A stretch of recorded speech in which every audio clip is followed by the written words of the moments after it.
Hemos sido damas antiguas, yo he sido la mujer de San Martín y hemos sido, en actos escolares hemos sido de todo. En un acto he llegado a ser barrera, lo cual me marcó, hubo un antes y un después en mi vida artística. Hay que ser barrera, ¿eh? Te la regalo, después componemos una barrera a ver cómo te sale. Ahora, los actos eran muy aburridos, muy aburridos. No, era un embole para toda la familia. Sí, era exacto, Dios un embole mío, para toda la familia. Qué espanto.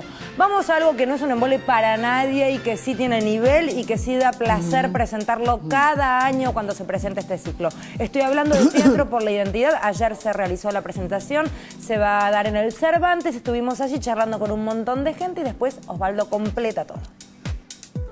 Saben que somos los más románticos de Latinoamérica, contando un poquito la historia de la comisión, cómo ha sido todo esto esta noche, ¿verdad?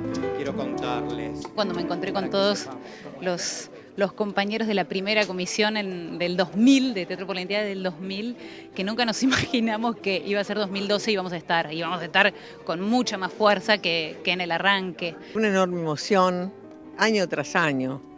Nos llenamos el alma del amor, del cariño, de la solidaridad, la compañía de los artistas, de los dramaturgos, de la gente del teatro, todo este sacrificio enorme que hacen para poner nuevamente en el escenario público obras de teatro que se refieran al tema de la identidad.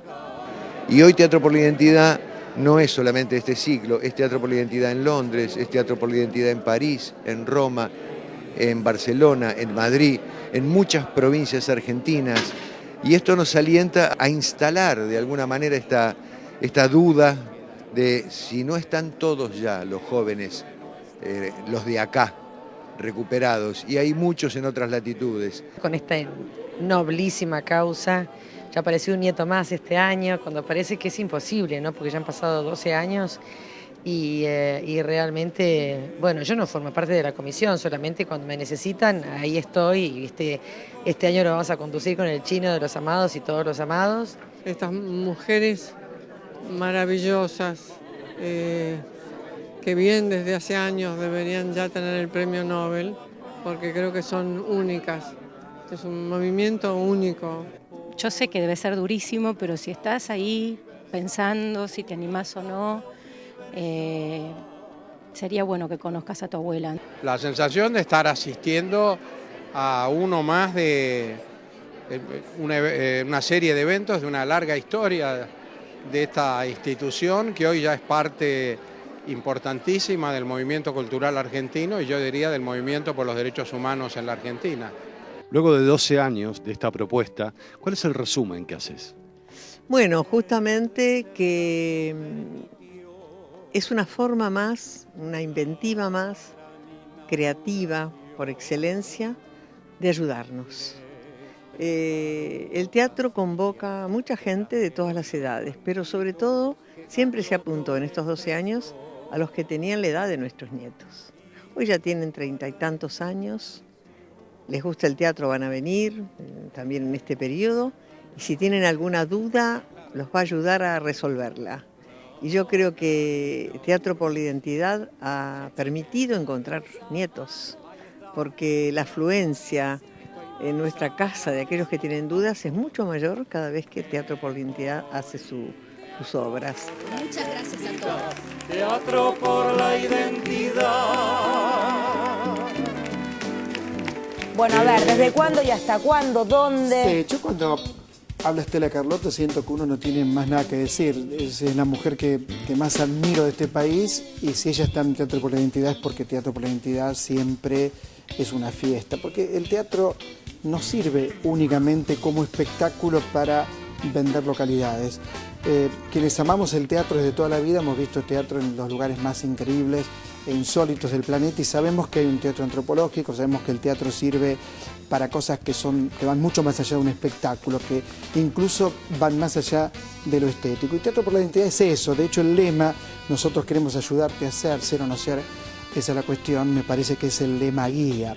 Lo que ocurrió en algunos años y que me llevó a discrepar algunas veces con los organizadores de Teatro por la Identidad, cosa que les dije charlando con ellos, era que en un momento lo abrieron tanto, que cualquier espectáculo se adhería a Teatro por la Identidad, y yo creo que en ese sentido tiene que mantener su esencia de Teatro por la Identidad, que me parece que es este año por la gente que participa, porque aparentemente funciona en la sala del Nacional Cervantes. Entonces me parece que está de nuevo en el cauce que para mí debería estar, porque es correctísimo que todos deseen colaborar con una causa tan justa y tan noble, pero las obras que se presentaron en los primeros Teatros por la Identidad tenían muy claramente, de manera muy precisa, el tema de la identidad, lo cual obligaba a dramaturgos y a teatristas, los obligaba a trabajar en esa dirección.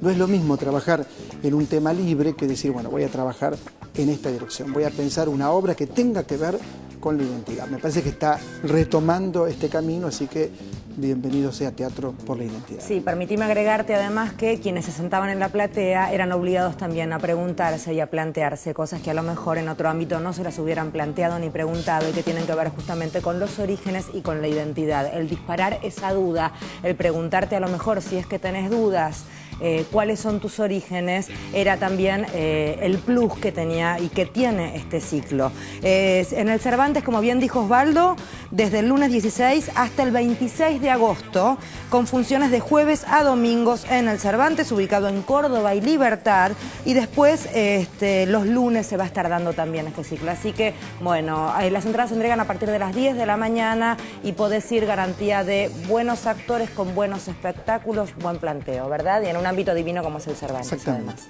Vamos ahora a cambiar de tema y hablar de la coparticipación. De un tiempo a esta parte habrás escuchado hablar bastante. ¿Por qué? A partir de la quita de algunos subsidios y el planteo de cómo se reparte el dinero. Eso es la coparticipación. ¿Qué está pasando en este momento? Lo que hay que decir inicialmente con el tema de la coparticipación federal de impuestos es que es un tema pendiente de la democracia a partir que en 1994 la Constitución Nacional estableció que, bueno, hay que hacer una nueva coparticipación. O sea, cómo se distribuyen los ingresos que vienen por parte de la recaudación impositiva. O sea, hay una distribución inicial, una parte para la nación y la otra para las provincias. Y entre todas las provincias, ¿qué porcentaje cada una se queda de esos recursos? Bueno, se imaginan que poner en la mesa de negociación a los 24 distritos más la nación para decir, bueno, a ver quién cede recursos, bueno, es una... cuando hay un problema sin solución, deja de ser problema, porque ya la verdad es imposible que puedan resolverlo. Entonces, esto siempre se va postergando y a partir de ahí empiezan los juegos políticos. Y entonces salió primero Córdoba y ahora Entre Ríos diciendo, bueno, nosotros a partir de un pacto fiscal que se firmó en 1994 y donde cedíamos el 15% de esa coparticipación al ANSES para que pueda financiar el pago de las jubilaciones, no lo cedemos más. Bueno, en última instancia, aquí hay un aspecto político que primero de la Sota, empezando a trabajar su carrera presidencial para el 2015, lejos, ¿no? Pero bueno, trabajando para eso, entonces se tiene que diferenciar del oficialismo y plantea ese punto. Por el otro lado, Corrientes, una provincia gobernada por radicales, bueno, lo mismo. Entonces hay un aspecto que tenés que separar que es bien de coyuntura, que es lo político. Después está la discusión sobre los recursos y me parece que eso es un debate muy, muy interesante que se tiene que dar en la economía argentina. Y cuando se empieza a debatir sobre los recursos, es primero cómo ingresan y después cómo salen, cómo se distribuyen. Pero ¿sabes qué? Lo que se tiene que discutir a partir de eso, bueno, ¿cómo se recauda? ¿Sobre quiénes recae la mayor presión tributaria? Entonces, a partir de ahí, vos fíjate que ese punto, tanto los gobernadores como el gobierno nacional, mucho no se meten. Los gobernadores, ¿por qué? Porque empezás a analizar la estructura tributaria de cada una de las provincias y vos ves que al poder económico local no lo tocan. No hay una carga tributaria importante sobre el poder económico local. Entonces, no recaudan, entonces después derivan la responsabilidad y los reclamos a nivel nacional. Y por último, la nación debe también pensar una reforma tributaria diciendo, bueno, hay sectores de alto poder adquisitivo que no pagan impuestos o actividades, por ejemplo, la actividad financiera, que no paga impuesto a las ganancias. Entonces hay aspectos, como te das cuenta, cuando se habla de impuesto y de coparticipación federal, de muchos aspectos. Y algunos de esos, por lo pronto, tienen que empezar a abordarse. Uno de ellos es una reforma tributaria. Sí, Alfred, además, pareciera ser que no es tan complicado porque hace pocos días, creo que la semana pasada, fue que se metieron un poquito a revisar en barrios privados y la cantidad de evasores que encontraron en un montón de barrios privados que son los emblemas de la provincia de Buenos Aires, que son como los emblemas del buen vivir y de la riqueza, eran impresionantes. Realmente el porcentaje era altísimo de quienes debían impuestos, tanto de las supercamionetas que tenían como de casas que no habían declarado las piletas. Figuraban como baldíos, sí. Y además algunos que figuraban como baldíos. Sí, por eso te digo, no debe ser, aparentemente no es tan complicado. No es complicado, lo que se necesita es voluntad política para cobrar sobre quienes pueden pagar. Y esto es uno de los puntos esenciales de las provincias. Las provincias tienen que cobrar impuestos. Después, a partir de que cobran impuestos, tienen mayor legitimidad para reclamar una mejor distribución de la coparticipación federal, una mejor distribución respecto a la nación con las provincias. Porque es así, no cobras impuestos y después decís, bueno, quiero más recursos. Gracias, Alf. Vamos a hablar ahora de un horror ocurrido en Sudáfrica. Hace unos días te comentábamos lo que había pasado en Times Square cuando a una persona que estaba evidentemente desequilibrada, con un cuchillo en la mano, lo acribillaron. Recibió 12 balazos en su cuerpo solamente porque era una amenaza, digo. ¿Habría habido otras maneras? Sí, seguramente que las habría habido. Bueno, en este caso pasó algo similar, pero multiplícalo por ¿cuánto, Mariana? Un espanto. Y se calcula que hay 34 muertos y alrededor de 78 heridos. Esto ocurrió en Sudáfrica, a 100 kilómetros de Johannesburgo. Ahí vemos la policía reprimir fuertemente una protesta de mineros. A mansalva les dispara, había unos 3.000 mineros que venían hace 6 días de huelga por reclamos salariales. Es una mina de potasio que queda en la localidad de Maricana, a 100 kilómetros de Johannesburgo. Y realmente la matanza que dejó, al menos, dicen, la información varía, 34 trabajadores muertos, hizo recordar a las matanzas del apartheid, ¿no? En las cuales se disparaba mansalva sobre manifestantes negros en la época en que, bueno, los negros, las personas de color en Sudáfrica no tenían ningún tipo de derechos y ocurrían este tipo de masacre. ¿Qué dijo la policía? Que la policía respondió que en realidad actuaron en defensa propia porque ellos estaban armados con machetes y palos.